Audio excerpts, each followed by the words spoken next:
Hi Revanth గారు. Hello అండి. So recently మాకు తెలిసిన ఆయన ఒక ల్యాండ్ ని అమ్మేశారు అనమాట. సో దాంట్లో ఆయనకి రిజిస్ట్రేషన్ వాల్యూ మాత్రమే వైట్ వచ్చింది. అంతవరకు మాత్రమే బ్యాంక్ ట్రాన్సాక్షన్ జరిగింది. రిమైనింగ్ అంతా క్యాష్ ఇచ్చారనమాట. సో దాన్ని కొంత ఆయన సెల్ఫ్ గా డిపాజిట్ చేశారు. రిమైనింగ్ డిఫరెంట్ అకౌంట్స్ నుంచి డిపాజిట్ చేయించుకున్నారు. ఆఫ్టర్ ఫ్యూ డేస్ ఆయనకి ఐటీ నుంచి నోటీస్ వచ్చింది. ఇన్కమ్ ట్యాక్స్ నోటీస్ వచ్చింది దీని గురించి ఎక్స్ప్లెనేషన్ అని. హీ ఎక్స్ప్లెయిన్డ్, బట్ ఆ డిపార్ట్మెంట్ మాత్రం కన్విన్స్ అవ్వలేదు. సో ఇంకా లీగల్లీ చూసుకుందాము అనే సిచ్యువేషన్ అన్నమాట. సో అసలు ఇప్పుడు ఈయననే కాదు, మెనీ పీపుల్, మనకు తెలిసిన వాళ్ళు మాత్రమే కాకుండా అందరూ సహజంగా చేసే పని ఇది.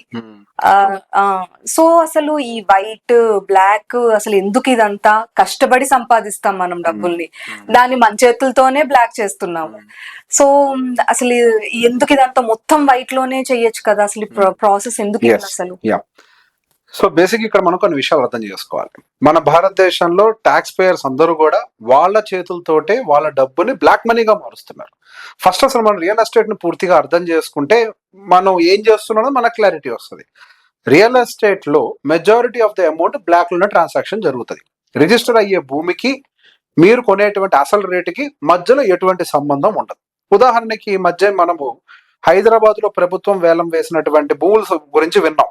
ఎకరం 150 కోట్ల రూపాయల వరకు కూడా ట్రాన్సాక్షన్స్ జరిగాయి అని చెప్పేసి వేలం పాట అక్కడ దాకా వెళ్ళింది అని.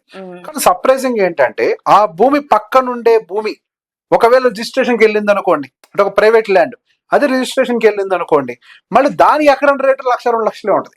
ప్రభుత్వం వేలం వేస్తే వాళ్ళ సొంత భూమిని 150 కోట్లు, 100-150 కోట్లు, పక్కనున్న భూమి 2 లక్షలు 3 లక్షలు, ఇది ఎక్కడ లెక్క? సో బేసిక్ గా ప్రభుత్వం నిర్ణయించినటువంటి ఒక రేటు ఉంటది, ఎకరానికి ఇంత అనేది. ఆ రేటుకే అందరూ రిజిస్ట్రేషన్ చేయించుకుంటారు అంతే. బట్ యాక్చువల్ ట్రాన్సాక్షన్ ఎంత జరుగుతున్నట్టు? ఇక్కడ వేలం పాట 100 నుంచి 150 కోట్లు పోయింది అని అంటే కనీసం సరే 80 కోట్లను ఉండాలి కదా. రిజిస్ట్రేషన్ ఏ రేట్ చేస్తున్నారు అంటే మిగతా డబ్బంతా ఏంటి? బ్లాక్. ఇక్కడ బ్లాక్ మనీ ఎవరికి అవసరం ఉంటది? లంచాలు తీసుకునే వాళ్ళకి, ఓట్లు కొనుక్కునే వాళ్ళకి, వీళ్ళకే కదా ఉపయోగపడేది. ఇప్పుడు బేసిక్ ఇండియాలో రియల్ ఎస్టేట్ ఏదైతే మీరు ఇట్లా బ్లాక్ తో ట్రాన్సాక్షన్ చేస్తున్నారో, ప్రతి ఒక్కరికి చెప్తున్నా, ఎవరెవరైతే బ్లాక్ తో ట్రాన్సాక్షన్ చేస్తున్నారో మీరు దేశద్రోహం చేస్తున్నట్టే.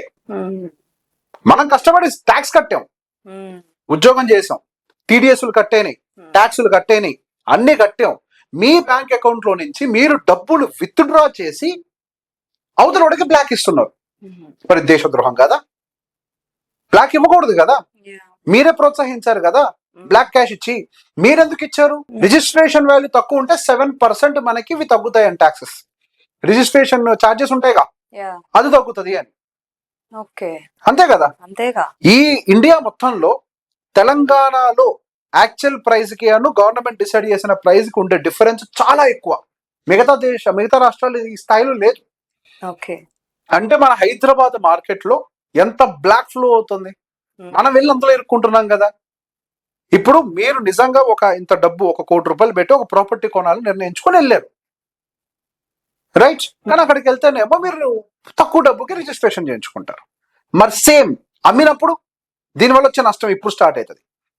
1 కోటి రూపాయలు కొన్నారు, ఒక 5 ఏళ్ళు ఆగారు, ఒక 2 కోట్లు అయింది అనుకుందాం, మంచి రిటర్న్ వచ్చి 2 కోట్లకు అమ్మారు. ఎందుకు అమ్మారు? మీ పిల్లోడి చదువుకో, లేకపోతే ఇంకేదైనా మెడికల్ ఎమర్జెన్సీనో, ఎక్స్వైజర్ వాట్ ఎవర్ ఇట్ ఈస్, లేదా ఒక అపార్ట్మెంట్ కొనాలనో, ఇంకేదో రకరకాల రీజన్స్. అమ్మారు అని అంటే ఏదో ఒకటి భయం ఉంటది ఖచ్చితంగా. మళ్ళీ ఇంకో ల్యాండ్ కొనడానికి ల్యాండ్ అమ్మరు, ఏదో పెద్దది ఉంటది. మరి ఆ కేసులో ఆ డబ్బు మొత్తం బయటగా మీకు అవసరం కదా. అప్పుడు ఏం చేస్తారంటే ఇప్పుడు మీరు చెప్పిన ప్రాసెస్ ఫాలో అవుతారు చాలా మంది, అంతే కదా. లేదు అని అంటే మొత్తం 2 కోట్ల మళ్ళీ వైట్ ట్రాన్సాక్షన్ చేయాలి. 2 కోట్ల వైట్ ట్రాన్సాక్షన్ జరిగితే మీకు వచ్చే నష్టం ఎంత తెలుసా? You can't even imagine. ఎందుకు? క్యాపిటల్ గెయిన్స్ కట్టాలి. క్యాపిటల్ గెయిన్స్ ఎంత కట్టాలి? నేను 1 కోటికి కొన్నా కదా, 2 కోట్లకు అమ్మే కదా, ఈ 1 కోటికి కడితే సరిపోద్ది కదా అని అనుకుంటారేమో. కాదు, మీ రిజిస్ట్రేషన్ వాల్యూ 2-3 లక్షలుగా చేసుకుంటారు. అంటే 1,95,00,000, 1,98,00,000 మీరు కట్టాలా. అంటే మనం ఆల్రెడీ కట్టిన ట్యాక్స్ మళ్ళీ ట్యాక్స్ కడతాం. ఎందుకు? Capital gain tax. ఇప్పుడు capital gain tax registration value మీద కదా చూసేది. ట్రూ. మరి అక్కడ పోగొట్టుకోవట్లేదు, అప్పుడు బయట కావాలంటే ఓకే. దాని బదులు రిజిస్ట్రేషన్ వాల్యూనే 7% కట్టేస్తే 1 crore is a registered value, 2 crore is a sale value, last 1 crore మీరు ఇచ్చేసుకుంటారు, అంత ట్యాక్స్ కట్టుకుంటారు. కానీ ఈ లాజిక్ మర్చిపోయి ఏం చేస్తాం మనము, ఇనిషియల్ గా 7% సేవ్ చేయాలని చెప్పేసి లో రిజిస్ట్రేషన్ వాల్యూ ఎంచుకుంటాం. ఒకవేళ జస్ట్ ఇమాజిన్ ఏదైనా అనుకోని పరిస్థితిలో కబ్జాకో ఏదో గురైంది, కోర్టుకి వెళ్ళారు, కోర్టుకి వెళ్ళినప్పుడు కాంపన్సేట్ ఏదైనా చేయాల్సి వచ్చింది, కొద్దిగా అటో ఇటో గొడవలు జరుగుతున్నాయి, మీరు ల్యాండ్ వాల్యూ ఎట్లా ప్రూవ్ చేస్తారు? మీరు రిజిస్ట్రేషన్ వాల్యూ 2-3 లక్షలు చేస్తే ఏదైనా ప్రాబ్లం వస్తే ప్రూవ్ చేయాలి కదా. ఈ గవర్నమెంట్ రిజిస్ట్రేషన్ వాల్యూ పెంచదు, ఎందుకు? వాళ్ళ డబ్బులేగా ఉండేది అందులో. రిజిస్ట్రేషన్ వాల్యూ పెంచితే మనం వైట్ ఎక్కువ కట్టాల్సి వస్తుంది కదా, ఉండేదంతా బ్లాక్ వాళ్ళకి, అది వాళ్ళకి మంచిది, మళ్ళాంటి సామాన్యులకు కాదు కదా. మళ్ళాంటి సామాన్యులకు వైట్ మనీ ఉండాలి, భూమిలో అంతా తిరిగేది బ్లాక్ మనీ. ఇప్పుడు ఇట్లనే కాదు, ఇంకా రకరకాల కేసెస్ చూసాం. ఇది అందరూ అనుకుంటారు ఇట్లా రకరకాల అకౌంట్ నుంచి డబ్బులు ఎంచుకుంటే మనమే డౌట్ రాదని. ఐటీకి తెలీదా? మీరు ల్యాండ్ అమ్మారు, క్యాష్ వేసుకున్నారు, రకరకాల అకౌంట్ నుంచి వచ్చేవాళ్ళకి తెలియదు ఆపరేషన్. ఎందుకు ఇచ్చారో సోర్స్ చెప్పాలి కదా. గిఫ్ట్ అని చెప్పడానికి కూడా లేదు, గిఫ్ట్ 50,000 లిమిట్ ఏదో ఉంటుంది సంవత్సరానికి, అంతే. మనంత డబ్బు ఎందుకు ఇచ్చారు అందరు కలిసి మీకు అదే టైంలో? అప్పుగా తీసుకున్నారా? ఉందా? ఇది ప్రామిసరీ నోటు, చెక్కు ఉన్నాయి అన్ని అప్పుగా తీసుకున్నట్లయితే మరి ఇదంతా తప్పే కదా. దొరికితే మరి ప్రాబ్లమే అవుతుంది కదా. ఇప్పుడు కోర్టుకెళ్ళి చూసుకోమన్నారంటే ఐటీ డిపార్ట్మెంట్ వాళ్ళు, అక్కడ ఇరుక్కుంటామనే మీనింగ్. అసలు నువ్వు ఎందుకు క్యాష్ చేస్తావు? క్యాష్ చేయడం తప్పు తెలుసా? You should not carry cash.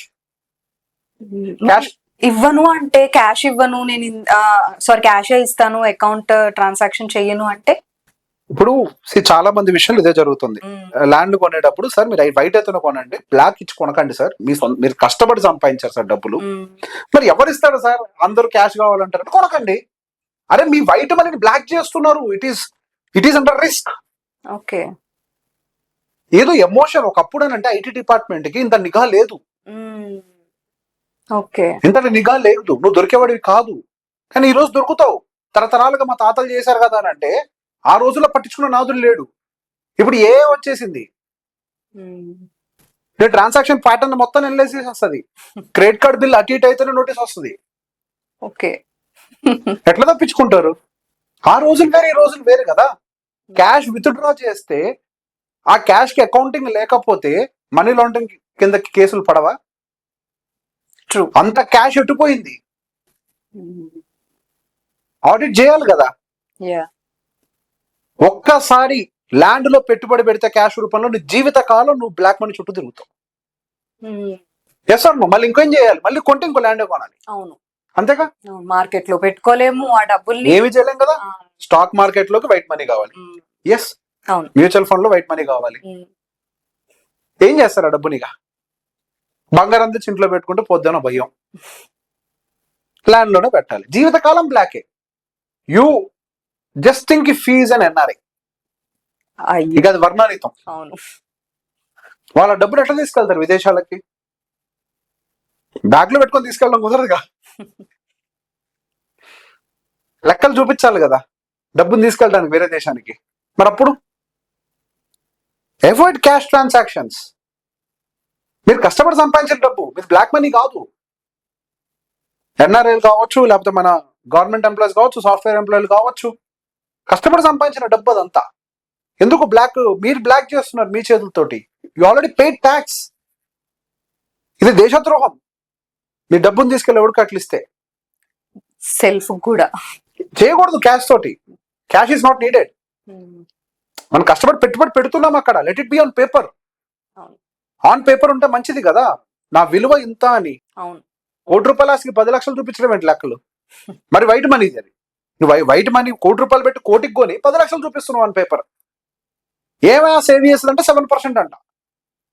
ఎవడని రిజిస్ట్రేషన్ వాల్యూకి అదేదో అంటుంటారు చూసారా, గేదెను కొని మా వాడు అంటుంటాడు, మా శ్యాము, గేదెను కొని గేదెను కట్టడానికి తాడు కొనే దగ్గర కకృతి పడ్డారని. ఇది అట్లాంటిదే. రిజిస్ట్రేషన్ కట్టుకోవడం. Okay, thank you.